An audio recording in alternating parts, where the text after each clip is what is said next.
दोस्तों, आज के बुलेटिन में सबसे पहले जानेंगे हरियाणा सरकार की खास योजना पशु किसान क्रेडिट कार्ड के बारे में, जहां गाय भैंस खरीदने पर किसानों को 3 लाख रुपए का लोन देगी सरकार। इसके बाद एक नजर डालेंगे कृषि वैज्ञानिकों द्वारा विकसित की गई धान की नई किस्म पर, जिसकी 2 सिंचाई में किसानों को मिलेगी बम्पर पैदावार। फिर आपको बताएंगे गर्मियों में मवेशियों का ख्याल कैसे रखें किसान। नमस्कार, मैं आपकी सेवक पारुल यादव और आप देख रहे हैं किसान बुलेटिन। हरियाणा सरकार द्वारा प्रदेश में किसानों को पशुपालन के लिए बढ़ावा दिया जा रहा है। किसान गाय भैंस की खरीद के लिए साहूकारों या जमींदारों से कर्ज न लें, इसके लिए सरकार की तरफ से पशु किसान क्रेडिट कार्ड योजना शुरू की गई है। इस योजना के तहत किसान लोन लेकर पशु खरीद सकते हैं। इससे उन्हें साहूकारों से छुटकारा मिलेगा, साथ ही ब्याज की चिंता भी नहीं करनी पड़ेगी, क्योंकि पशु किसान क्रेडिट कार्ड योजना के तहत सरकार बहुत ही कम इंटरेस्ट रेट पर लोन देती है। खास बात यह है कि हरियाणा के जिन किसानों ने अभी तक पशु किसान क्रेडिट कार्ड नहीं बनवाया है, उनके पास एक बार फिर मौका है कि वो योजना का लाभ उठा सकें। वे अपने घर के नजदीकी बैंक में जाकर इसके लिए आवेदन कर सकते हैं। बैंक में जाने के बाद आपको एक फॉर्म दिया जाएगा, बस इस फॉर्म को भरकर बैंक में जमा करना होगा। साथ ही केवाईसी के लिए कुछ कागजात जमा करने पड़ेंगे। अगर आप योजना के लिए पात्र हुए तो 15 दिन के अंदर आपका किसान क्रेडिट कार्ड बन जाएगा और डाक के माध्यम से आपके घर भी पहुंच जाएगा। साथ ही अगर आप चाहें तो सीएससी केंद्र में जाकर इस फॉर्म को ऑनलाइन भी भर सकते हैं। पशु किसान क्रेडिट कार्ड बन जाने के बाद आपको मिनिमम 1,60,000 रुपये तक का लोन मिल सकता है, और अगर आप चाहें तो पशु किसान क्रेडिट कार्ड पर अधिकतम 3 लाख रुपये का लोन भी ले सकते हैं। खरीफ सीजन की प्रमुख फसल धान की खेती बड़े पैमाने पर देश के लगभग हर राज्य में की जाती है। किसान धान की नई नई किस्मों की तरफ आकर्षित होते हैं और ज्यादा पैदावार पाने के लिए अच्छी किस्मों का चयन करना चाहते हैं।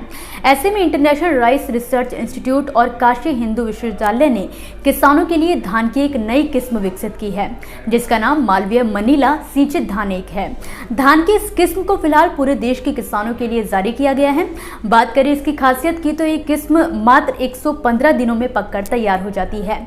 वहीं सूखाग्रस्त क्षेत्रों में भी ये अच्छी पैदावार देती है। आपको बता दें, इस किस्म को सिंचाई के लिए ज्यादा पानी की जरूरत नहीं पड़ती। किसान केवल 2 सिंचाई में ही भरपूर उत्पादन हासिल कर सकते हैं। धान की ये किस्म प्रति हेक्टेयर 64 क्विंटल तक उत्पादन देती है, जो कि बाकी पतले चावल वाली किस्मों से ज्यादा है।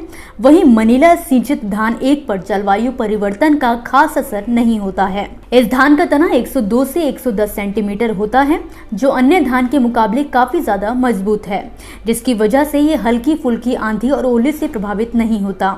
बता दें कि कृषि वैज्ञानिकों द्वारा इस किस्म को तैयार करने में कुल 15 सालों का समय लगा है।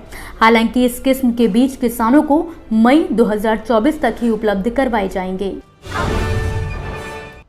गर्मी के प्रकोप ने इस समय न केवल इंसानों को तपाया हुआ है, बल्कि पशु पक्षी भी इससे अछूते नहीं हैं। हालांकि पश्चिमी विक्षोभ के सक्रिय होने से फिलहाल तापमान में गिरावट दर्ज की जा रही है, लेकिन जल्द ही नौतपा का प्रकोप पशुओं के लिए हानिकारक साबित हो सकता है। महाराष्ट्र की बात करें तो इन दिनों वहां पर तापमान 43 डिग्री पार कर चुका है, जिससे मवेशियों ने दूध देना कम कर दिया है। पशु चिकित्सकों की माने तो गर्मी बढ़ने पर मवेशी चारा खाना कम कर देते हैं। इससे उनकी दूध देने की क्षमता कम हो जाती है। साथ ही तेज धूप की तपिश के चलते पशु तनाव में आ जाते हैं। ऐसे में पशु को गर्मी और लू से बचाने के लिए सुबह शाम उसे नहर या तालाब में नहलाना चाहिए। इससे उनके शरीर का तापमान कम रहता है, जिससे वो स्वस्थ रहते हैं। साथ ही गर्मी से बचाने के लिए पशुओं को 4 से 5 बार ठंडा पानी पिलाएं। वहीं उन्हें हमेशा छायादार और हवादार जगह पर ही बांधें। अगर दोपहर में बहुत ज्यादा गर्मी बढ़ गई हो तो मवेशी के बाड़े में कूलर या पंखा भी चला सकते हैं। इससे मवेशियों को गर्मी से राहत मिलती है। अगर मवेशी सूखा चारा नहीं खा रहे हैं तो उन्हें हरी हरी घास खिलाएं। इससे दूध का उत्पादन कम नहीं होगा, और अगर हो सके तो मवेशियों को अजोला घास भी खिला सकते हैं। गर्मी के मौसम में इसे मवेशियों के लिए संजीवनी माना गया है। तो दोस्तों, ये थी वो खबरें जिन्हें हमने आप तक विस्तार से पहुंचाया, लेकिन अब हम बात करेंगे कुछ ऐसी खबरों की जिनके बारे में भी आपके पास जानकारी होना जरूरी है। तो चलिए फटाफट से एक नजर डालते हैं खेती किसानी और कृषि क्षेत्र से जुड़ी आज की छोटी बड़ी अपडेट्स पर। उत्तर प्रदेश के मुख्यमंत्री योगी आदित्यनाथ ने मोदी सरकार की महत्वाकांक्षी योजना पीएम किसान सम्मान निधि के दायरे में पात्र किसानों को शामिल करने के लिए संतृप्तिकरण अभियान का बीते दिन शुभारंभ किया है। उन्होंने इस मुहिम को शुरू करते हुए भरोसा दिलाया कि आगामी 10 जून तक इस योजना के सभी पात्र किसानों को इसके दायरे में शामिल कर लिया जाएगा। Canadian institute of food safety द्वारा हाल ही में एक रिपोर्ट जारी की गई है, जिसके मुताबिक लाल राजमा में फाइटोहेमगलग्लूटिन नाम का एक तत्व पाया जाता है और रिसर्च के मुताबिक ये लेक्टिन का एक जहरीला प्रकार है। बताया जाता है कि इस तत्व की मात्रा अगर आपके शरीर में बढ़ जाए तो ये आपकी आंत के लिए खतरनाक साबित हो सकता है।